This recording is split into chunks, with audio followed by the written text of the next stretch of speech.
রাস্তার ভাল লাগে না রে, তুমি পাড়তে ঘুরে আসি ব্যারিজটা পার করলে হেভি মাল দেখতে পাবো। না ওটা ছোট টনের এলাকা বে, মেরে পুপে রোড ছিঁড়ে দিতে। আর বাল ছেড়ে নেবো আর গেড়ে মেরে দেবো, চল তবে বাল চল চল। চল। এটা আমার গিয়ে এলাকা, বুঝতে পারলি? কেউ যদি এলাকার পা দেয় ওর মেরে গেরকে ভেঙে দেবো। কে পা দিবে বে? বডি দেখেছিস? হ্যাঁ, তো ব্যারিজ তো পারে গেল, আর একটু গেলে হেভি মাল দেখতে পাবো। চল চল চল চল ছোট ভাই আমাদের এলাকাতে নতুন ছেলে পেলে ঢুকেছে, দেখো। চল, মেরে গেরকে ভেঙে দেবো একটু। ছোট টন চাস তো? ছোট ডন পাড়া চল তবে। আমার লাগে এটা ছোট ডন বে, একে বলা না বুঝছিস? ফাইল করে নয়।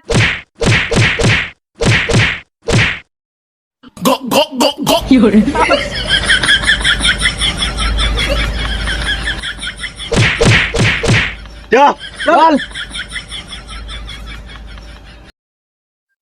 দেখলি তো, এটা আমার এলাকা। কোনো বেডি চুপ নেই যে আমার গায়ে হাত দিবে, মেরে রক পুটকি রকে টান টান করে দেবো। এটাকে এমন মেরে মেরেছি হসপিটালে ভর্তি করে বাড়িয়ে। আমি তো এমন মেরে মেরেছি না, পুটকি রক টান টান হয়ে গেছে দেখে লাগাকে বাড়ি যায়।